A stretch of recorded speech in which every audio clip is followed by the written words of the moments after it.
വളരെയധികം വേദനയോടുകൂടിയാണ് ഈ വേദിയിൽ നിൽക്കുന്നത്. കാര്യം എൻ്റെ പ്രിയപ്പെട്ട ചേട്ടൻ വിട്ടുപിരിഞ്ഞിട്ട് 15 വർഷമാവുന്നു. 1949 അടൂര് ജനിച്ച അദ്ദേഹം നമ്മളെ വളരെ ചെറുപ്പത്തിൽ നിന്ന് തന്നെ പറയണം. കാര്യം 61-ാമത്തെ വയസ്സിൽ അദ്ദേഹം നമ്മളെ വിട്ടുപോയി. അദ്ദേഹത്തിൻ്റെ ശബ്ദം ARൽ കൂടെ ശ്രവിക്കാത്ത ശ്രോതാക്കളാരും ഉണ്ടാവില്ല.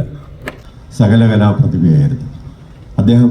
വളരെ മനോഹരമായ ഈ ഗാനങ്ങൾ ആലപിക്കുക, സംഗീതം എത്രത്തോളം പഠിച്ചിട്ടുണ്ടെന്ന് എനിക്കറിയില്ല എങ്കിൽ പോലും അദ്ദേഹം വളരെ അധികം സംഗീത ശ്രുതിയോടുകൂടി ഗാനങ്ങൾ പാടാറുണ്ടായിരുന്നു.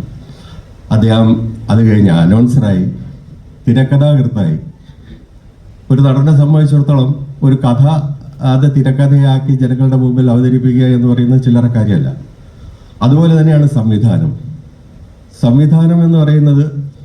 താൻ എഴുതിയ തിരക്കഥ അഭിനേതാക്കളെ കൊണ്ട് പ്രേക്ഷകരുടെ മനസ്സിലേക്ക് വളരെ ആഴത്തിലേക്ക് ഇറങ്ങി ചെല്ലുന്ന രീതിയിൽ അഭിനയിപ്പിച്ച് ഫലിപ്പിക്കുക, അവരെ കൊണ്ട് അഭിനയിപ്പിക്കുക എന്ന് പറയുന്നത് വളരെ ടാസ്ക്കുള്ള ഒരു ജോലിയാണ്. അതിലും അദ്ദേഹം വളരെയധികം മിഴിവ് കാട്ടിയിട്ടുണ്ട്. എൻ്റെ ഓർമ്മ ശരിയാണെന്നുണ്ടെങ്കിൽ 62ഓളം ചിത്രങ്ങളിലാണ് വേണിച്ചേട്ടൻ അഭിനയിച്ചിട്ടുള്ളത്. 12 സിനിമകളോളം സംവിധാനം ചെയ്തു. അതിൽ ഏറ്റവും കൂടുതൽ അഭിനയിച്ചിട്ടുള്ളത് മോഹൻലാലാണ്. അത് ആ കെമിസ്ട്രി തന്നെ നോക്കിയാൽ അറിയാം. വേണിച്ചേട്ടനും താരങ്ങളുമായിട്ട് ഉർവശി ആയാലും ശരി, ജലജയായാലും ശരി, നെടുമുടി വേണിച്ചേട്ടനായാലും ഇവരൊക്കെ തമ്മിലുള്ള ഒരു ഹാർമണി ഭയങ്കരമാണ്. അത് കാരണം ആ ഒരു കെമിസ്ട്രി നന്നായിട്ട് വർക്കൗട്ട് ചെയ്തുകൊണ്ട് ആ ചേട്ടൻ്റെ മനസ്സിലുണ്ടായിരുന്ന ആ കഥാപാത്രങ്ങൾക്കെല്ലാം നല്ല രീതിയിൽ ജീവൻ നൽകാനും അത് പ്രേക്ഷകരുടെ മുന്നിലേക്ക് എത്തിക്കാനും വേണിച്ചേട്ടന് കഴിഞ്ഞു. പക്ഷേ ഒരു വേദനയ്ക്കുള്ള വേണിച്ചേട്ടൻ അർഹിക്കുന്ന രീതിയിലുള്ള ഒരു അംഗീകാരം വേണിച്ചേട്ടന് നേടാൻ സാധിച്ചില്ല. അത് വല്ലാത്തൊരു ദുഃഖം തന്നെയാണ് എനിക്കും. അതുപോലെ അദ്ദേഹം വളരെ നല്ലൊരു ഡബ്ബിംഗ് ആർട്ടിസ്റ്റായിരുന്നു. നിങ്ങളൊക്കെ ഒരുപക്ഷെ കണ്ടിരിക്കും സ്വാതി തിരുനാൾ എന്നുള്ളൊരു സിനിമ. അതിൽ സ്വാതി തിരുനാളായിട്ട് അഭിനയിച്ച ഒരു കന്നഡ ആർട്ടിസ്റ്റിന് വേണ്ടി ശബ്ദം നൽകിയിരിക്കുന്നതും അദ്ദേഹമാണ്.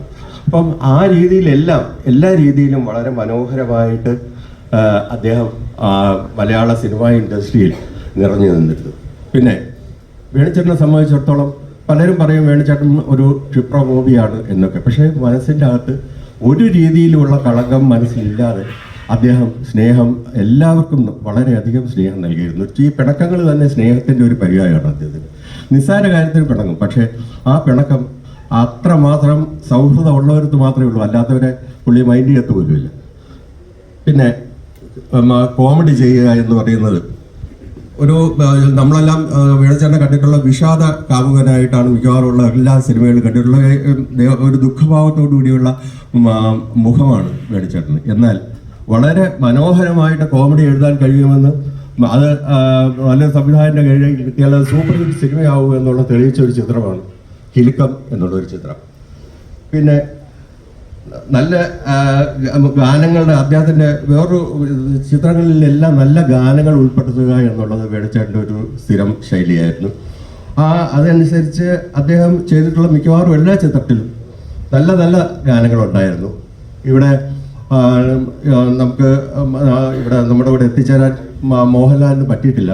അത് എൻ്റെ തെറ്റ് തന്നെയാണ്. അതിന് ഞാൻ ലാലിനോട് ക്ഷമ ചോദിക്കുന്ന കാര്യം എന്ന് വെച്ചാൽ ഞാൻ പറഞ്ഞ ദിവസം മാറിപ്പോയത് കൊണ്ട് ലാല് എനിക്ക് വിദേശത്ത് നിന്നാണ് റെക്കോർഡ് ചെയ്ത് സന്നലാണ് അത് എത്തിച്ചത്. അതിൽ സന്നൽ ചെയ്തിരിക്കുന്നത് എന്താണെന്ന് വെച്ചാൽ വേണിച്ചേട്ടൻ പാടിയ ഒരു പാട്ട്, സോളോ ആയിട്ട് പാടിയ ഒരു പാട്ട് ഇട്ടാണ് അത് തുടങ്ങിയിരിക്കുന്നത്. അത് വല്ലാതെ ടച്ചിങ് ആയിട്ട് വളരെ മനോഹരമായിട്ട് സന്നൽ ചെയ്തു നമുക്ക് തന്നിട്ടുണ്ട്. അതിന് സന്നലിനോടൊരു നന്ദി ഞാൻ രേഖപ്പെടുത്തുകയാണ്.